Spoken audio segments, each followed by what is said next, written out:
Hay abandonos que no hacen ruido. No llegan con gritos ni con golpes, sino con el sonido seco de unas botas que se alejan sobre la piedra mojada. Camino del puerto. Olaya Andrade tenía 7 años cuando descubrió que el mar no era lo único capaz de llevarse a un hombre para siempre. Aquella mañana, la casa olía a salitre, a leña húmeda y a ese frío que se mete en los huesos cuando todavía no ha salido el sol sobre la Costa da Morte. Afuera, el viento empujaba la niebla contra los muros de piedra de Seicedo, una aldea pequeña donde las mujeres se sentaban en los umbrales con la almohada en el regazo y los bolillos cantando entre los dedos. Dentro, Rosenda Andrade estaba de pie junto a la mesa, con los ojos rojos y las manos quietas por primera vez en años. Bryce Carow se ataba un jatillo al hombro. No era grande, apenas cabían una camisa, unas monedas y la certeza de marcharse. «No te vayas así», Bryce dijo ella, en voz baja. Él ni la miró. «¿Y cómo quieres que me vaya? ¿Contento? ¿Dándole las gracias a esta miseria?» Bryce señaló los muros, la red rota colgada del clavo, el plato de berza aguada. «Tú envejece aquí contando hilos si quieres. Yo no nací para morir oliendo a sal y a pobreza. Esta casa es lo que tenemos. Esta casa es lo que tú tienes. Yo todavía no». En las Américas un hombre con manos puede hacerse rico en 5 años. Aquí solo puede hacerse viejo. Olaya estaba en el quicio de la puerta, descalza, abrazada a una muñeca de paño. No entendía las palabras, pero entendía el tono. Sabía cuándo los mayores hablaban como si el suelo se fuera a abrir. Corrió hacia su padre y se agarró a su pierna. «Papá, no te vayas. Yo como menos. No pido zapatos. Aprendo rápido los bolillos, te lo juro». Bryce cerró los ojos un instante. Después, con cuidado, le soltó las manos de la pernera del pantalón. «Vas a olvidarme, rapaza. Los niños olvidan. Hay frases que los padres dicen creyendo que el tiempo las borrará. Y en realidad se vuelven una piedra que ese niño carga toda la vida». Bryce salió. El camino de piedra brillaba de rocío. Olaya corrió detrás de él, tropezó, se levantó con las rodillas peladas y siguió corriendo. «¡Papá! ¡Papá! ¡Vuelve!». Él no se volvió. Su silueta se hizo pequeña entre la niebla, en dirección al puerto, donde un barco esperaba para llevarlo al otro lado del mundo. Rosenda alcanzó a su hija antes de que llegara al acantilado y la levantó en brazos mientras la niña golpeaba el aire con los puños. Esa noche, Olaya tuvo fiebre. Repetía una sola palabra, «papá», y cada vez que la escuchaba, Rosenda apretaba los dientes para no llorar delante de ella. De madrugada, la niña abrió los ojos y encontró a su madre sentada a su lado, velándola. «¿Tú también te vas a ir?», susurró. Rosenda le apartó el pelo de la frente. «No, miña filla, yo no me voy». Y aunque aquella mujer no tenía dinero, ni red entera, ni esperanza clara, hizo la única promesa que sí podía cumplir: quedarse. Después de Bryce, la casa cambió de sonido. Ya no se escuchaban sus pasos pesados ni sus quejas, pero tampoco quedó nada que llenara ese hueco. Durante semanas solo se oyó el viento y el chasquido obstinado de los bolillos. Rosenda aprendió a hacerlo todo.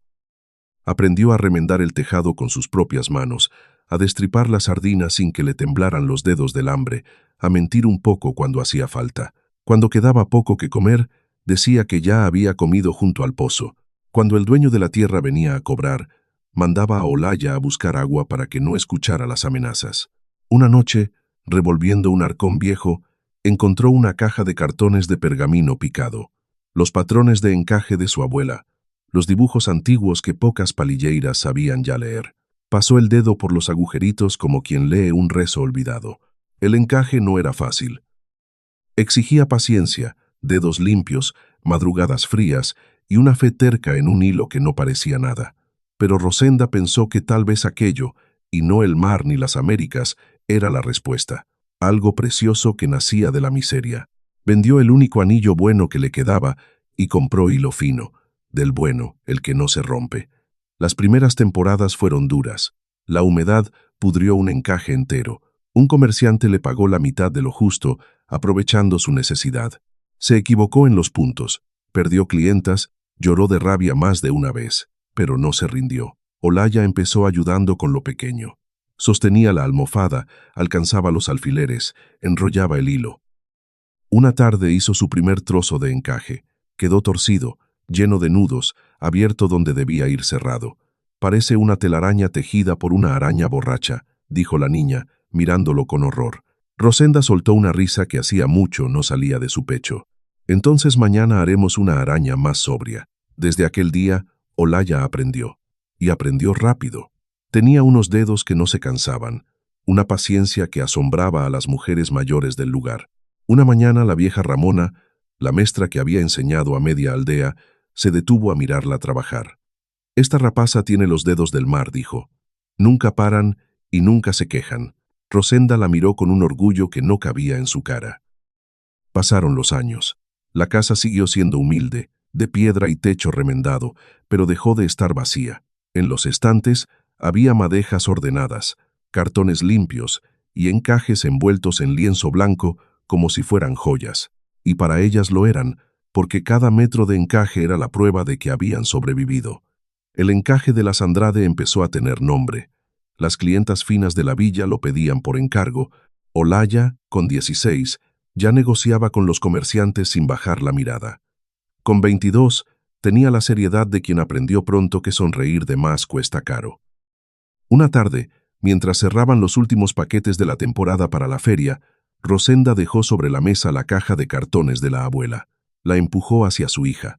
«Son tuyos». Olaya levantó la vista. «Madre, esos patrones son lo único que queda de la abuela. Por eso, tú eres lo único que va a quedar de mí, y tú vas a saber leerlos cuando yo ya no vea. En la feria, el encaje principal irá con tu nombre. Olaya Andrade». «Ya lo decidí». La joven apretó la caja contra el pecho. Le temblaba algo en la garganta. «Tú levantaste esto, no yo». «Lo levantamos en una casa donde un hombre dijo que solo había miseria». Rosenda le tomó la cara con las dos manos. «Gracias por no dejarme sola en ella». «Gracias por darme un sitio donde quedarme», respondió Olaya. Y entonces alguien golpeó la puerta. 3 golpes secos. Las dos mujeres levantaron la cabeza a la vez. Era de noche, la temporada cerrada, los encajes envueltos. No esperaban a nadie. Por alguna razón, aquel sonido apagó de golpe el calor de la cocina. Olaya dejó la caja y caminó hacia la entrada. Al abrir, el aire frío del mar entró primero. Después, vio una mano de hombre que sostenía la de una niña. Y detrás de esa mano, el rostro que llevaba 15 años intentando no recordar. Bryce Carew estaba de pie frente a la casa Andrade. Más viejo, más flaco, con la ropa gastada y los ojos hundidos de quien volvió derrotado. A su lado, una niña de unos 8 años, demasiado delgada, con un chal que no alcanzaba para tanto frío. Olaya sintió que el cuerpo se le quedaba sin peso. La misma mano que un día soltó la suya, ahora sostenía a otra criatura. «Olaya», dijo Bryce, con la voz rota. Ella no respondió. Detrás, Rosenda apareció en el umbral de la cocina. Al ver a su marido, la cara se le endureció de una forma que su hija casi nunca había visto. Durante 15 años había evitado pronunciar su nombre con rabia. Ahora la rabia estaba ahí, vieja, quieta, respirando entre los tres. «¿A qué vuelve usted?», preguntó Olaya. Sin gritos, y por eso dolió más. Bryce bajó la cabeza. No tenía a dónde ir. Las cosas allá salieron mal. La madre de la cría murió de fiebres este invierno. Lo perdí todo. Me quedé con la niña y con el camino de vuelta. Rosenda dio un paso al frente. «Te fuiste a hacerte rico. Volviste a hacernos pobres de nuevo, pero ahora con la hija de otra de la mano. No vine a quitarles nada. Solo pido una noche. Algo de comida para la pequeña. Mañana veré qué hago». Olaya soltó una risa corta, sin gota de alegría. Una noche, la niña tiró suavemente de la manga de Bryce. «Papá, si molestamos podemos irnos», dijo, en voz tan baja que casi se la llevó el viento. Algo se movió en el pecho de Olaya. No hacia Bryce, hacia la niña.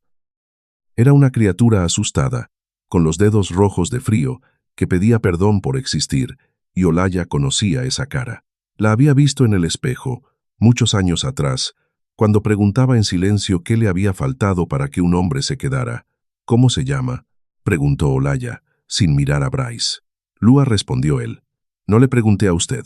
Olaya se agachó un poco. «¿Cómo te llamas?». «Lua», dijo la niña. Olaya se enderezó. Miró a su madre. Rosenda tenía los brazos cruzados y la mandíbula tensa, incapaz de decidir entre el rencor de esposa y el cansancio de toda una vida. Así que decidió Olaya, como decidía ya casi todo en esa casa. Una noche dijo: comen, duermen, y mañana buscan otro techo. Pero que quede claro una cosa. Miró a Bryce a los ojos por primera vez. No le abro la puerta al hombre que se fue. Se la abro a una niña que no eligió subir a ese barco. Bryce asintió, humillado. Lua cruzó el umbral primero, con cuidado, como si temiera ensuciar el suelo con sus pasos. La niña que iba a quedarse solo una noche, se quedó 2. Después una semana, después un mes. Nadie lo dijo en voz alta. Simplemente, cada mañana había una razón nueva para no echarlos todavía. Que Lua tenía tos. Que Bryce había encontrado faena descargando barcas, pero aún no le pagaban. Que el temporal volvía la mar imposible. Olaya veía cómo una excepción se vuelve costumbre cuando nadie cierra la puerta a tiempo. Bryce sabía hacerse necesario. Reparó el tejado que él mismo había dejado pudrir. Apuntaló el hórreo. Traía leña del monte sin que se lo pidieran. Y sobre todo, hablaba. Pero no de la mañana en que se fue. Hablaba de antes. ¿Te acuerdas de la festa de San Roque? Le dijo una tarde a Rosenda mientras ella amasaba. Te regalé una peineta porque no me alcanzaba para más. Rosenda no levantó la vista de la masa. No mucho. Mentira. Bailamos hasta que se me rompió la suela. Eso fue en otra vida. Pero fue vida nuestra. Olaya, que anotaba pedidos en la mesa, cerró el cuaderno de golpe. Las manos recuerdan muchas cosas, padre dijo. También recuerdan cómo soltaron la mano de una niña en un camino. Bryce bajó la cabeza. Rosenda siguió amasando, pero algo en sus hombros se había aflojado, y eso fue lo que más asustó a Olaya. No le dolía que su madre hubiera querido a aquel hombre. Le dolía verla regresar, aunque fuera por un instante, a la mujer que él había roto. Mientras tanto, en la aldea, empezó a correr una versión nueva de la historia, que el pobre Bryce había vuelto viudo, con una criatura inocente de la mano, que un hombre arrepentido también merecía un plato caliente, que una hija podía sufrir, sí, pero que tener el corazón de piedra tampoco era cristiano. Olaya escuchó esos murmullos un día en la villa, mientras entregaba encajes. No respondió, solo comprendió algo. Bryce no necesitaba quitarle la casa de golpe. Primero podía quitarle la compasión de los demás. Y estaba el asunto de Lua. Rosenda no podía mirar a la niña. Cada vez que lo hacía, veía los ojos de Bryce y la sombra de otra mujer. La trataba con frialdad, le servía la comida sin mirarla, le hablaba lo justo, la cría de la traición, dormida bajo su propio techo. Pero Olaya, que había sido una niña abandonada, reconocía el miedo de Lua como quien reconoce su propia letra. Una madrugada, la encontró barriendo el patio con una escoba más alta que ella. ¿Quién te mandó barrer?, preguntó Olaya. Lua dio un salto. Nadie. Vi hojas. Deja eso. No eres criada de esta casa. La niña dejó la escoba al instante. Es que si no ayudo, va a parecer que solo vinimos a comer. Olaya se quedó sin palabras un momento. Después dijo algo que, era evidente, nadie le había dicho jamás a aquella niña. No tienes que ganarte el derecho a respirar. Lua la miró confundida, como si esa idea fuera demasiado grande para caberle en la cabeza. Otra tarde, la niña intentó mover una cesta con los encajes destinados a la feria. Calculó mal el peso. La cesta resbaló, y la mitad del lienzo cayó al suelo de tierra. Lua se quedó blanca, se arrodilló, recogió con manos temblorosas. No, no, no, repetía. Por favor, no le diga a mi padre que nos tenemos que ir. Olaya se agachó a su lado y empezó a recoger con ella. No voy a echarte por tirar una cesta. Mi padre dice que tengo que portarme bien. Portarse bien no es no equivocarse nunca. Olaya separó el encaje sucio del limpio. Esto ya no sirve para vender, pero servirá para enseñar puntos. No lo arruinaste todo. La niña la miró con los ojos llenos de lágrimas. Desde que llegamos, usted está más triste. Olaya apretó los labios. No supo qué responder, y por primera vez no miró a Lua como la hija de la mujer de Bryce, sino como una criatura que tampoco sabía dónde poner su miedo. El choque entre madre e hija llegó una mañana fría. Lua, queriendo ayudar, derramó la lechera sobre el cartón de un patrón. Rosenda estalló. «Quita de aquí, criatura. Solo sabes estorbar, igual que el que te trajo». Lua salió corriendo.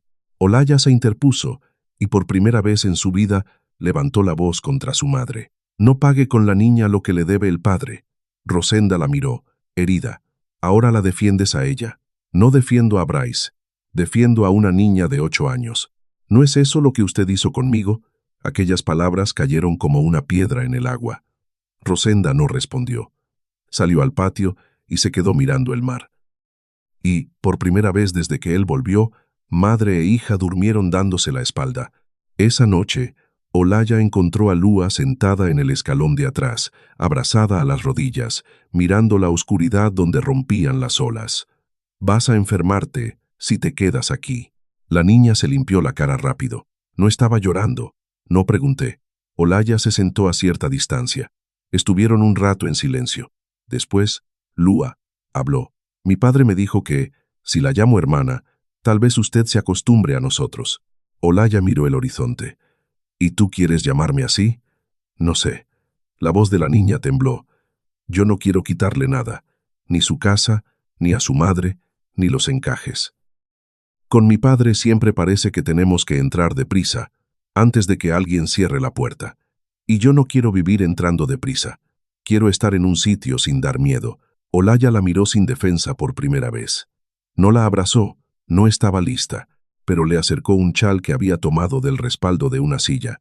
«Toma, y si mañana vas a ayudar, no cargues las cestas grandes. Las tiras». Lua parpadeó. «¿Puedo ayudar?», dije. «Si vas a ayudar». «No, si vas a estorbar». La niña sonrió apenas. Una sonrisa pequeña, casi escondida, pero Olaya la vio.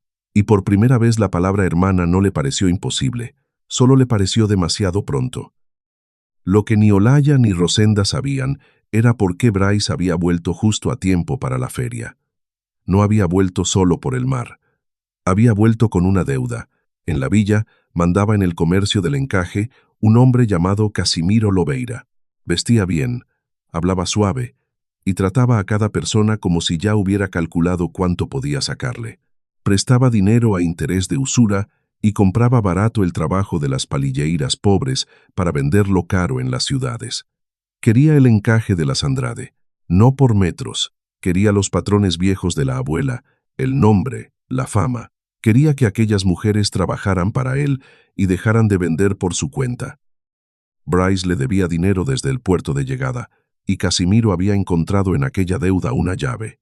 Porque según la ley de aquel tiempo, un marido que regresaba tenía derecho sobre la casa y sobre los bienes del matrimonio, aunque hubiera sido su mujer quien los levantara durante 15 años de ausencia. Olaya y Rosenda habían construido todo, pero el papel decía que aquello también era de Bryce. Una tarde, Olaya los vio juntos en la taberna del puerto. Bryce y Casimiro, cabeza con cabeza. Esa noche fue a ver al escribano, don Evaristo, y a la vieja Ramona. «Si Bryce firma a favor de Lobeira», explicó don Evaristo, ajustándose los anteojos, «puede ceder la casa como respaldo de su deuda. Y la casa, ante la ley, todavía es de él». «La casa la levantamos nosotras», dijo Olaya. «La ley no mira las manos que trabajan, rapaza. Mira los nombres que firman». Ramona golpeó la mesa con su bastón.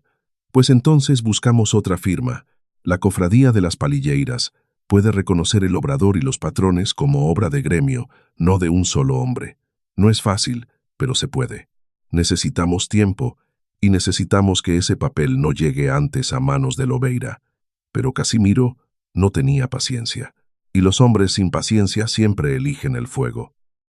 Una noche, Bryce oyó la propuesta entera. Casimiro lo llevó a un rincón del puerto y le habló bajito. Un susto, nada más. El obrador arde un poco. Se les quema el encaje de la temporada. Se asustan, se ven arruinadas y firman antes de perder más. Tú quedas libre de la deuda y con un techo asegurado para ti y para la cría. La niña necesita un padre con tierra, no un padre con grilletes. Bryce se quedó mirando la mar negra. Pensó en la deuda, en el frío, en Lua. Por un instante, el viejo egoísmo que le había hecho subir a aquel barco 15 años atrás le susurró que dijera que sí. Pero esta vez había una diferencia. Esta vez no era una tierra cualquiera la que iba a arder. Era el obrador donde dormía su hija. Era el encaje por el que Rosenda se había roto las manos. Eran los años de Olaya. hilo a hilo. No, dijo Bryce. Casimiro sonrió sin sonreír. Lo harás igual. Solo tienes que no estar esa noche. El resto lo hace mi hombre. La feria del encaje se acercaba. Para la villa era una fiesta. Llegaban compradores de las ciudades, había puestos, música, concursos de calidad. Rosenda pensaba anunciar allí que Olaya quedaba al frente del obrador. Pero la noche antes de la feria, mientras la casa dormía, una sombra cruzó el patio hacia el obrador con un jatillo de trapos empapados en aceite y un farol. Bryce no estaba dormido. Llevaba 2 noches sin dormir. Y cuando vio la luz del farol moverse hacia el cuarto donde dormía Lua, supo que ya no había deuda en el mundo capaz de comprar aquello. Salió descalzo. El hombre de Casimiro ya prendía la mecha bajo la puerta del obrador. «¡Quieto!», gritó Bryce. Se lanzó sobre él. Forcejearon. El farol cayó y el aceite prendió en el umbral, una lengua de fuego trepando por la madera vieja. Bryce metió las manos en las llamas para arrancar los trapos ardiendo y lanzarlos al pozo. Se quemó. Gritó, pero gritó de manera que despertara a toda la casa. «¡Fuego! Rosenda, Olaya, fuego!». Las mujeres salieron. Ramona, que vivía al lado, llegó con un cubo. Los vecinos acudieron con baldes de agua de mar. El obrador se salvó. Solo se quemaron el umbral y un anaquel.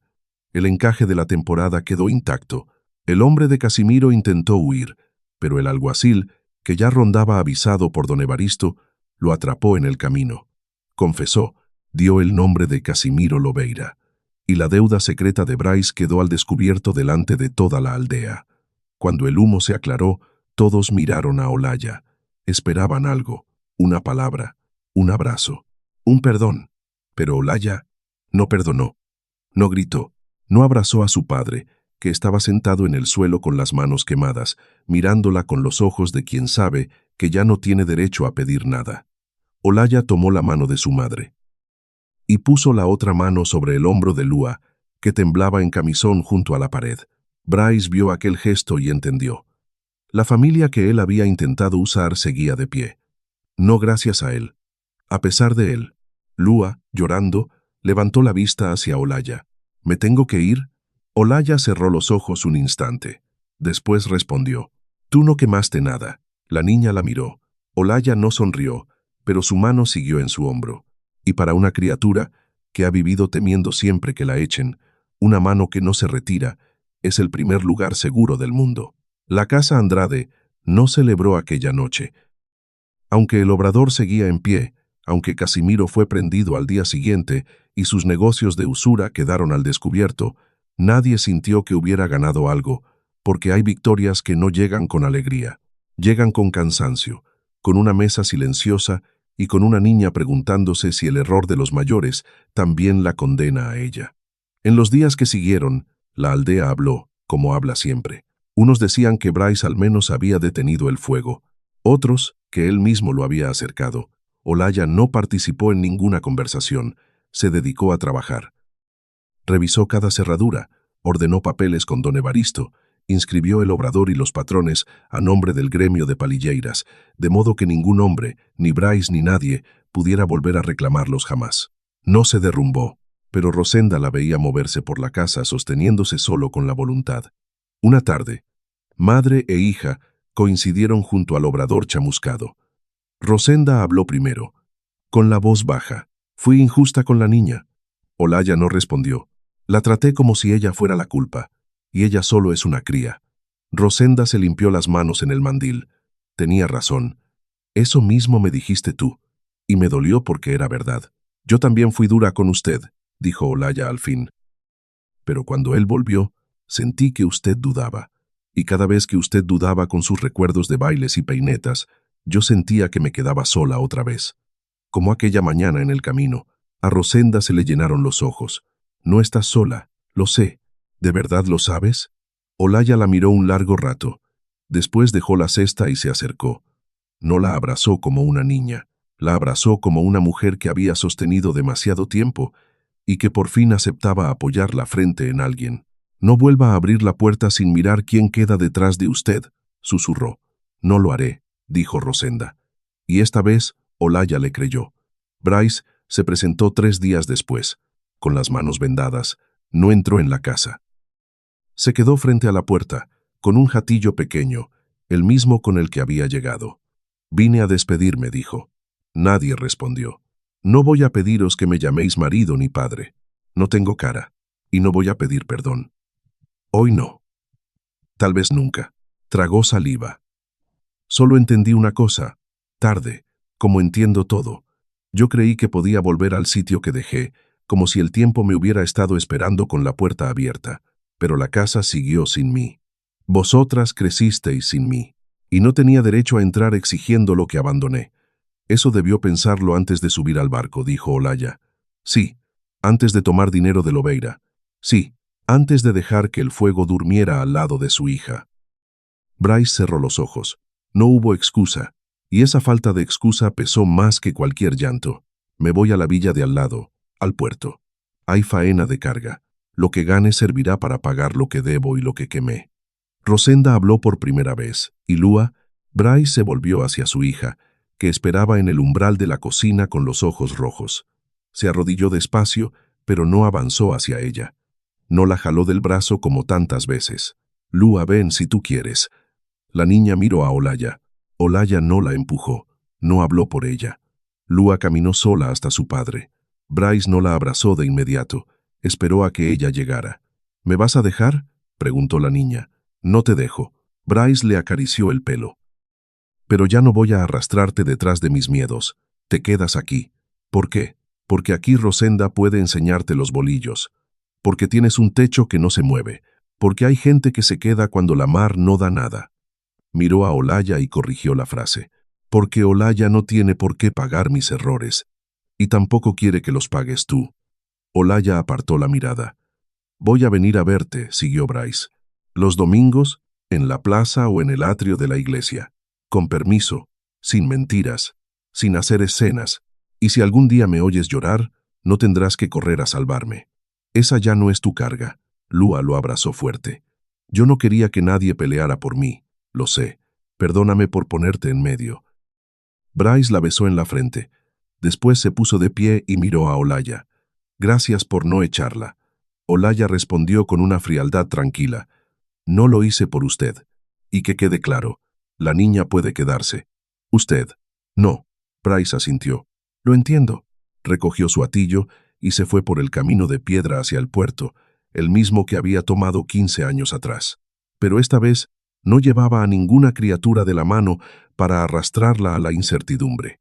La dejó de pie, a salvo, en el umbral. La niña lloraba, él también, pero caminó solo. Nadie lo aplaudió. Nadie lo llamó para que volviera. Y aún así, por primera vez en su vida, Bryce Carow se fue sin abandonar a un hijo. Se fue soltando, que no es lo mismo. Los meses siguientes fueron lentos. No hubo reconciliación milagrosa. Olaya no amaneció un día sintiendo que todo estaba curado, pero la casa empezó a respirar de otra forma. Había reglas. Bryce visitaba a Lua los domingos, en el atrio, nunca dentro de la casa. Si enviaba dinero, quedaba anotado. Si pedía algo, lo pedía sin usar las lágrimas como llave. Al principio, falló más de una vez, pero la puerta, esta vez, la cuidaban dos mujeres que ya sabían lo que cuesta dejarla abierta de más. Llegó el otoño. La tierra de la costa se cubrió de brezo morado y la mar amaneció serena. Una madrugada, Olaya se sentó en el umbral con la almohada en el regazo, los bolillos cantando entre los dedos. A su lado, Lua intentaba seguir un punto difícil, sacando la lengua de pura concentración. «Lo estás apretando de más», dijo Olaya. «El encaje no perdona la prisa.